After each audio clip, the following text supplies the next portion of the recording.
नमस्कार दोस्तों। एप्पल के फाउंडर स्टीव जॉब्स के अंतिम संस्कार की सेरेमनी में जो भी लोग पहुंचे थे, उन सभी को एक ब्राउन बॉक्स दिया गया और उसके अंदर एक रहस्यमयी किताब थी। दोस्तों, इसके बारे में बताते हैं सेल्सफोर्स के सीईओ मार्क बेनियोफ। वो अपने एक इंटरव्यू में बताते हैं कि जब हम लोग वहां से बाहर निकलने लगे तो हमें एक ब्राउन बॉक्स दिया गया। जब हमने उस ब्राउन बॉक्स को खोला तो उसके अंदर एक किताब थी।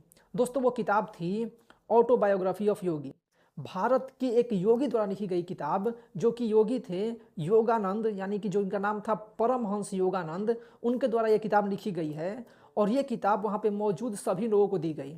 दोस्तों, ये मैं कोई हवा हवाई बात नहीं कर रहा हूँ, आप इसको इंटरनेट पे सर्च कर सकते हैं। इसके बारे में जो स्टीव जॉब्स की जीवनी लिखी गई है, जो कि वाल्टर इसाक्सन ने लिखा है, वो अपनी किताब में लिखते हैं कि स्टीव जॉब्स ने पहली बार ये किताब वर्ष 1970 में पढ़ी थी और इसके बाद लगभग वो प्रत्येक वर्ष इस किताब को एक बार जरूर पढ़ते थे। वो लिखते हैं कि इस किताब को स्टीव जॉब्स अपनी आईपैड में भी रखते थे और उसको हमेशा पढ़ते रहते थे। तो दोस्तों, अब बात आती है कि इस किताब में ऐसी खास बात क्या है। तो इस किताब में जो आत्म साक्षात्कार होता है, जो सेल्फ रियलाइजेशन होता है, जो खुद को जानना होता है, अपने आप को जानना होता है, इसके बारे में बताया गया है। अगर आपने इस किताब को नहीं पढ़ा है तो मैं आपसे ये रिक्वेस्ट करता हूँ कि आपको ये किताब एक बार ज़रूर पढ़नी चाहिए।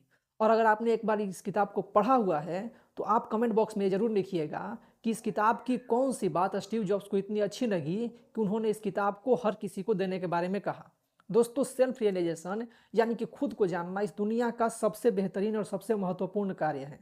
इसलिए कोई भी व्यक्ति जो कि दूसरे चीज़ों को जानता है, दूसरे चीज़ों को समझता है, उससे ज़्यादा महत्वपूर्ण है कि वो खुद के बारे में समझे, और जो खुद के बारे में समझ जाएगा, समझ लीजिए कि वो दुनिया में हर चीज़ों को समझ जाएगा।